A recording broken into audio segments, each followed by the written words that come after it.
BJP. ഇപ്പോൾ കർശനമായ നിയന്ത്രണങ്ങളോടെ മുന്നോട്ട് വന്നിരിക്കുകയാണ്. കേന്ദ്ര ആഭ്യന്തരമന്ത്രി അമിത്ഷായാണ് പല നിയന്ത്രണങ്ങൾക്കും മുന്നിൽ നിൽക്കുന്നത്. പല അറ്റാക്കുകൾക്കും അല്ലെങ്കിൽ മുന്നോട്ടുള്ള പല കാര്യങ്ങൾക്കും അമിത്ഷാ തന്നെയാണ് മുന്നിൽ നിന്ന് നയിക്കുന്നത്. മോദിയുടെ ഇടവും വലവും എന്ന് പറയുന്നത് അമിത്ഷായും ഡോവലുമാണ്. ഈ മൂവർ സംഘം തന്നെയാണ് ഇന്ന് ബി.ജെ.പിയുടെ തലതൊട്ടപ്പന്മാർ എന്ന് വേണമെങ്കിൽ പറയാം. ഇതേസമയം കേന്ദ്ര ആഭ്യന്തരമന്ത്രി അമിത്ഷായുടെ കർശന മുന്നറിയിപ്പിനെ തുടർന്ന് വിഘടനവാദികൾ പോലും ഞെട്ടിവിറച്ചിരിക്കുകയാണ്. മണിപ്പൂർ ഗവർണർ അജയ് കുമാർ ഭല്ലയുടെ ആവശ്യപ്രകാരവും 4 ജില്ലകളിലെ വിഘടനവാദികൾ പോലീസിനിപ്പോൾ ആയുധങ്ങൾ കൈമാറിക്കഴിഞ്ഞു. ഇംഫാൽ ഈസ്റ്റ്, ബിഷ്ണുപൂർ, ജിരിബാം, ഇംഫാൽ വെസ്റ്റ് എന്നിവിടങ്ങളിലാണ് കൂടുതലായും ആയുധങ്ങൾ സുരക്ഷാ സേനയ്ക്ക് തീവ്രവാദികൾ കൈമാറിയത്. ഇംഫാൽ ഈസ്റ്റ് ജില്ലയിലെ KSDPO പോരാമ്പാട്ട് ഓഫീസിൽ 9 mm പിസ്റ്റളുകൾ, ആന്റി റെയ്ഡ് തോക്കുകൾ, 303 റൈഫിളുകൾ, സ്റ്റൺ ഷെല്ലുകൾ, കണ്ണീർവാതക ഷെല്ലുകൾ എന്നിവയുൾപ്പെടെയുള്ള ആയുധങ്ങൾ ക്രിമിനലുകൾ കൈമാറിയെന്ന് പോലീസ് പറഞ്ഞു. ബിഷ്ണുപൂർ ജില്ലയിലെ 10 BNBSF ലോക്ടെക് കേന്ദ്രത്തിൽ 12 ബോർ സിംഗിൾ ബാരൽ തോക്കുകൾ, 303 റൈഫിളുകൾ, വിവിധതരം ഗ്രനേഡുകൾ, നാടൻ പിസ്റ്റളുകൾ, വയർലെസ് സെറ്റുകൾ, ഹെൽമറ്റുകൾ, ബുള്ളറ്റ് പ്രൂഫ് ജാക്കറ്റ് കവറുകൾ, ബുള്ളറ്റ് പ്രൂഫ് പ്ലേറ്റുകൾ, 70 mm നാടൻ മോട്ടാറുകൾ എന്നിവയും കൈമാറി. കൂടാതെ ജിരിബാം ജില്ലയിലെ വിഘടനവാദികളും ആയുധങ്ങൾ കൈമാറാൻ മുൻകൈയെടുത്തിട്ടുണ്ട്.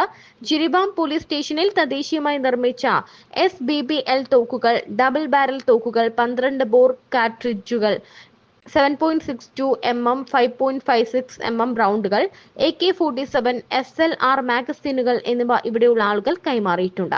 കൂടാതെ SLR റൈഫിളുകൾ, ഡബിൾ ബാരൽ തോക്കുകൾ, ഹാൻഡ് ഗ്രനേഡുകൾ, കാർബൈനുകൾ, മാഗസീനുകൾ, ബുള്ളറ്റ് പ്രൂഫ് ജാക്കറ്റുകൾ, ബൂട്ടുകൾ, ഹെഡ് ഗിയർ, മറ്റ് വസ്തുക്കൾ എന്നിവയും ഇംഫാൽ വെസ്റ്റ് ജില്ലയിലെ വാങ്കോയ് പോലീസ് സ്റ്റേഷനിലും സെക്മായി പോലീസ് സ്റ്റേഷനിലും കൈമാറിക്കഴിഞ്ഞു. അതേസമയം കഴിഞ്ഞ ദിവസം മണിപ്പൂരിലെ കുന്നിൻ പ്രദേശങ്ങളിലും താഴ്വര ജില്ലകളിലും സുരക്ഷാ സേന നടത്തിയ തിരച്ചിലിൽ അനധികൃതമായി സൂക്ഷിച്ചിരുന്ന ധാരാളം ആയുധങ്ങളും വെടിക്കോപ്പുകളും കണ്ടെടുത്തു. ഇംഫാൽ വെസ്റ്റ് ജില്ലയിലെ ലംസാങ് പോലീസ് സ്റ്റേഷൻ പരിധിയിലുള്ള സായ് റാംഖുൽ പ്രദേശത്ത് നിന്ന് ആയുധ ശേഖരം കണ്ടെടുത്തതായി പോലീസ് റിപ്പോർട്ട് ചെയ്തിട്ടുണ്ട്. നേരത്തെ മണിപ്പൂരിലെ സുരക്ഷാ സ്ഥിതിഗതികൾ വിലയിരുത്തുന്നതിനായി കേന്ദ്ര ആഭ്യന്തരമന്ത്രി അമിത്ഷാ ന്യൂഡൽഹിയിലെ ഉന്നതതല അവലോകന യോഗം ചേർന്നിരുന്നു. മാർച്ച് 8 മുതൽ മണിപ്പൂരിലെ എല്ലാ റോഡുകളിലും പൊതുജനങ്ങളുടെ സ്വതന്ത്രമായ സഞ്ചാരം ഉറപ്പാക്കണമെന്നും തടസ്സങ്ങൾ സൃഷ്ടിക്കാൻ ശ്രമിക്കുന്നവർക്കെതിരെ കർശന നടപടി സ്വീകരിക്കണമെന്നും യോഗത്തിൽ ആഭ്യന്തരമന്ത്രി നിർദ്ദേശിച്ചു. പ്രധാനമന്ത്രി നരേന്ദ്രമോദിയുടെ നേതൃത്വത്തിൽ ഇന്ത്യ ഗവൺമെന്റ് മണിപ്പൂരിൽ ശാശ്വത സമാധാനം പുനഃസ്ഥാപിക്കുന്നതിന് പൂർണ്ണമായും പ്രതിജ്ഞാബദ്ധമാണെന്നും ഇക്കാര്യത്തിൽ ആവശ്യമായ എല്ലാ സഹായങ്ങളും നൽകുന്നുണ്ടെന്നും യോഗത്തിൽ അമിത്ഷാ പറഞ്ഞു.